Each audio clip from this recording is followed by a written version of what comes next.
Bem, pessoal, dando continuidade ao nosso estudo sobre a história jurídico-social de Pasargada, né, na tese de pluralismo jurídico desenvolvida pelo professor Boaventura de Souza Santos, eu gostaria de considerar ainda alguns outros aspectos que denotam a complexificação daquele conceito inicialmente trazido pelo professor Boaventura diante da nossa realidade social.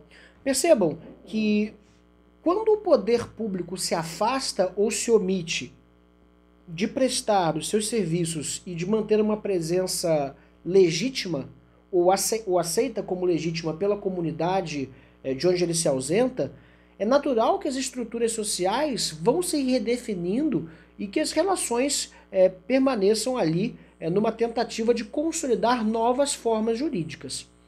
Não é? Eu dei alguns exemplos durante a nossa aula em que eu me referia a uma situação em que alguém morando na zona rural precisasse manter um tipo de relação social com seus vizinhos completamente diferente daquela que o cidadão citatino convencional, né? Está ao alcance do cidadão citatino, do morador de uma cidade, a facilidade de acesso ao poder judiciário, a facilidade de acesso aos serviços públicos, mas se a lavoura de alguém queima na roça, no interior, essa pessoa não pode contar com um corpo de bombeiros oficial. Se uma pessoa passa mal, ela não pode contar com o resgate de uma ambulância, ela precisa contar com seus próprios vizinhos. E aí é natural que certos comportamentos comecem efetivamente a serem tomados de maneira diferente e à parte do ordenamento jurídico oficial. Né? Não raro, por exemplo, o caso da região de Salinas, onde a cachaça em Minas Gerais é vista como uma moeda corrente, uma moeda local das pessoas, certo? Na cidade de Salinas, na região, a cachaça é tida quase como uma moeda paralela, né? Existem transações feitas com essa mercadoria. No caso, por exemplo, de cidades do interior, onde o comércio local está todo ele concentrado numa pequena faixa territorial, onde os proprietários das lojas pertencem às famílias fundadoras da cidade, por exemplo, é muito comum a prática de luvas, que querem dizer, na verdade, um valor cobrado a título perdido, não se confunde com a caução ou qualquer outro tipo de garantia, uma fração de dinheiro praticamente perdida, simplesmente pelo privilégio de alguém poder alugar aquele imóvel, já que efetivamente ele pertence a alguém, e aí efetivamente os proprietários são poucos, se conhecem, e ali não se pode efetivamente alugar nenhuma loja sem pagar luvas a alguém. Né? O controle dos pontos comerciais principais da cidade acabam sendo dados por uma orquestração que não é incluída no contrato, mas faz parte do contrato. Qualquer um que tenha sabido disso, ou qualquer um que tenha tentado alugar uma sala comercial numa cidade do interior, onde pequenos grupos familiares dominam as estruturas imobiliárias comerciais da cidade, sabe que essa é uma realidade praticada em várias cidades do Brasil. Né? E essa é uma prática local que começa, segundo algumas fontes, começa efetivamente com a venda do direito de transportar, usando evidentemente as luvas, daí o nome do Instituto Parajurídico, as imagens dos santos ou das santas durante as procissões no tempo do Brasil colônia, né? O direito de um privilégio pago para que alguém pudesse exercer uma atividade qualquer ali, né? Uma atividade religiosa, e aí esse conceito é levado para o exercício da atividade comercial, né? Um valor adicional pago simplesmente como uma forma de iniciar um contrato independente de qualquer outro tipo de garantia, como caução, hipoteca, qualquer outro tipo de garantia que possa ser dado nesse negócio jurídico. Perceba que essa é uma cláusula que não está escrita no contrato, mas qualquer um que queira alugar um imóvel sabe que terá que pagar essas luvas, inclusive o valor médio que é cobrado por esses proprietários. Percebe que aqui existe uma omissão do Estado na regulação do direito imobiliário, e aí efetivamente surgem outros mecanismos jurídicos de regulação. Né? Surgem mecanismos jurídicos. E aí é interessante dizer, né, por que a gente vai chamar simplesmente, por que a gente não chama isso de abuso simplesmente?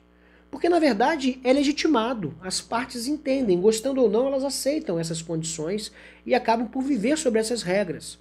né? É assim como o morador que mora em uma determinada comunidade dominada pelas milícias e passa a se submeter àquelas regras eleitorais nas quais ela precisa efetivamente votar em um determinado candidato, nas quais ela precisa efetivamente comprar gás de um único fornecedor ou material de construção de uma única loja.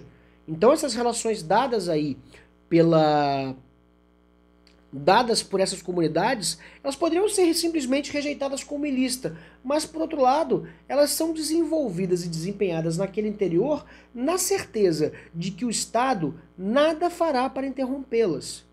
Quer no caso particular de Pasárgada, ou no caso particular onde os traficantes instituíram o famoso carro da lapada como medida sanitária, porque o Estado não tem condições de entrar, quer no caso das áreas dominadas por milícias, onde o Estado está presente na forma de uma organização criminosa, né? Já que os milicianos, como é sabido, são uma estrutura paramilitar composta fundamentalmente por agentes públicos. Então, na verdade, se trata da presença do Estado impondo uma outra sistemática legal, não é? E aqui algumas reflexões. Será que não é o caso de pensar em um sistema paralegal que comece a ser aceito pelo país inteiro em detrimento da própria Constituição? Quando nós começamos a ter discursos que negam veementemente os direitos e garantias individuais, que negam a democracia, que negam direitos estabelecidos claramente. No episódio mais contemporâneo, no momento em que eu gravo esse vídeo, aqui no dia 18 de agosto, 17 de agosto, no momento que eu gravo esse vídeo, a gente está falando aqui, por exemplo, do caso de uma criança de 10 anos que foi barbaramente estuprada, ficou grávida, e aí efetivamente nós temos uma parte da população assumindo claramente, em consonância com certos aspectos políticos locais, defendendo que a lei penal, aquela que autoriza o aborto em caso de estupro, e no caso de gerar possibilidades de danos à gestante, da vida, pôr em risco a vida da gestante, uma criança de 10 anos, chegam a crer que suas convicções religiosas podem estar acima do Estado de Direito, que é laico por definição, e das regras já estabelecidas. Acreditam que podem estar acima da lei. E há, então, uma dissonância entre as interpretações que nós temos do que é constitucional, do que não é, do que é jurídico ou do que não é. Esse exemplo que eu citei, ele não é um exemplo que vai ser exauriente, mas ele está de acordo, efetivamente, com aquilo que é o trecho final do artigo Notas sobre a História Jurídico-Social de Pasárgada, que o professor Boaventura de Souza Santos publicou acerca da sua dissertação, da sua tese de doutoramento, que eu vou tomar a liberdade de ler para vocês. A indisponibilidade estrutural dos mecanismos oficiais de ordenação e controle social e a ausência de mecanismos não oficiais comunitários criaram uma situação que designarei por privatização possessiva do direito.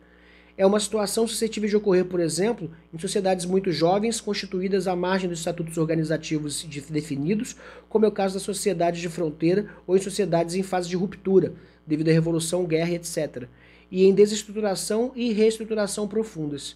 Essas situações caracterizam-se pela apropriação individual da criação e aplicação das normas que regem potencialmente a conduta social.